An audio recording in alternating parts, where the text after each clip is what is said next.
Summer is here, and everything you need for adventure is waiting at ShockShop.us. Gear up with camping essentials, stylish bathing suits for fun in the sun, reliable generators for every outdoor trip, kayaks, dinghies, and water toys for non-stop excitement. From backyard fun to lakeside escapes, ShackShop.us has it all.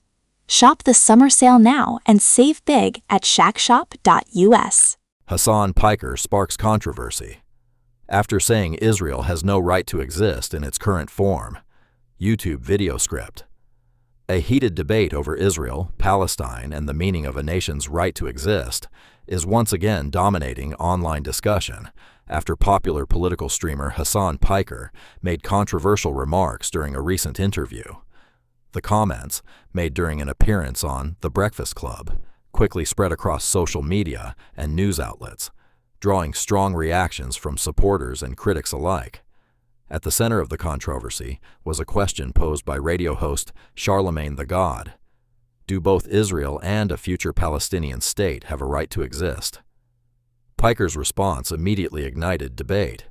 According to the Twitch personality, Israel, as it currently operates, does not have a right to exist in its present political structure.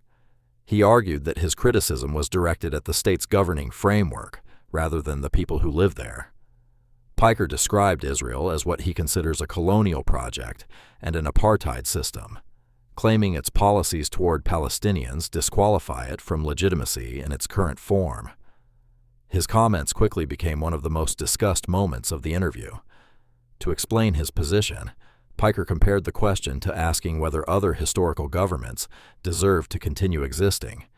He pointed to examples including Nazi Germany, apartheid-era South Africa, and Rhodesia, the former unrecognized state that existed in southern Africa before becoming modern-day Zimbabwe. According to Piker, governments built upon discrimination or oppression should not be viewed as having an inherent right to continue unchanged. The comparison immediately drew criticism from those who argue that equating Israel with such regimes is historically inaccurate and inflammatory. Supporters of Israel frequently point out that the country was established in 1948 following international recognition and serves as the homeland of millions of Jewish citizens. Critics of Piker's remarks argued that comparisons to Nazi Germany are especially controversial, given the Holocaust and the historical persecution of Jewish people. However, Piker insisted that he was not speaking about eliminating a population or denying individual rights. Instead, he argued that political systems can be criticized and reformed without targeting the people living under them. During the interview, he emphasized that individuals have a right to exist, and that Israelis themselves are not the focus of his criticism. He stated that Israel currently exists as a nation, and that his concern centers on government policies and adherence to international humanitarian standards. The discussion then shifted to how political rhetoric is often interpreted in public discourse. Charlamagne questioned whether saying a political movement has no right to exist could be compared to criticisms directed at movements within the United States. Piker responded by arguing that statements criticizing institutions or political structures are often reframed by opponents as attacks against entire groups of people.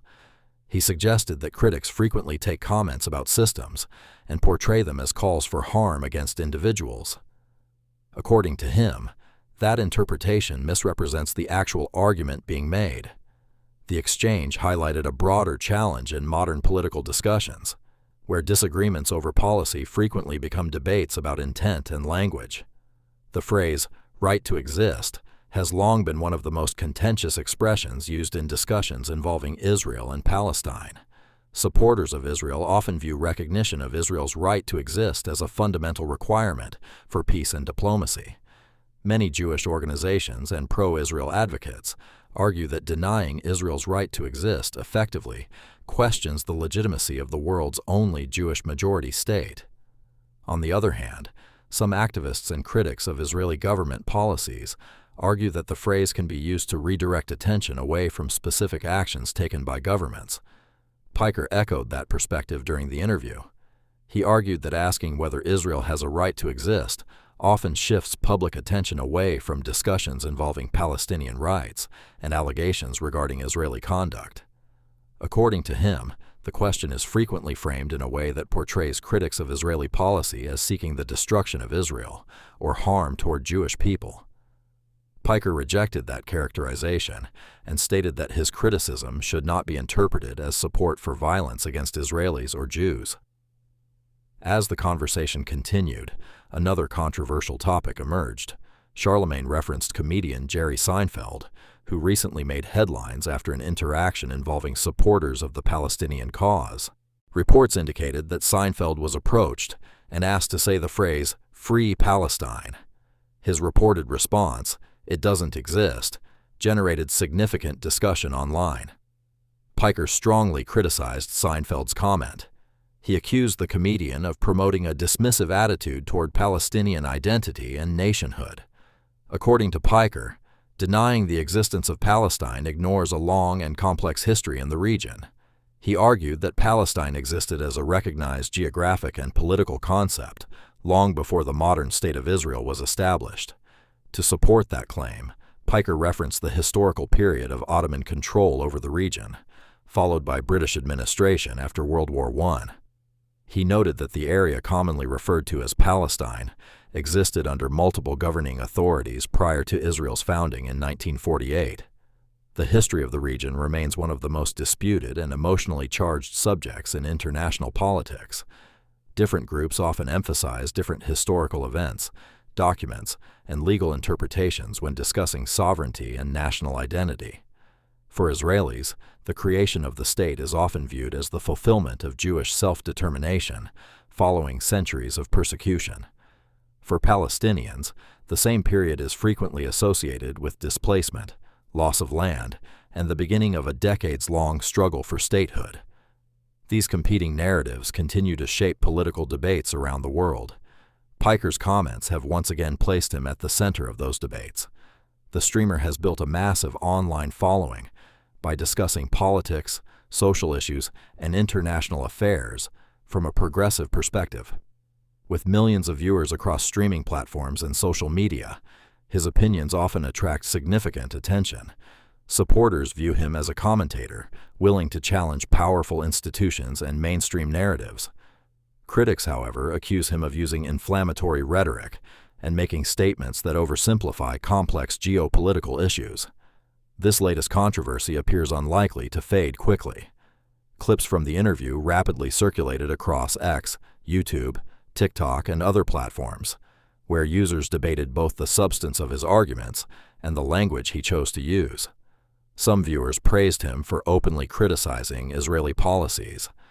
Others argued that his comments crossed a line by questioning the legitimacy of Israel itself. The controversy also highlights the increasingly important role online influencers play in shaping public conversations about international conflicts. In previous decades, debates over foreign policy were largely driven by elected officials, academics, and traditional media organizations.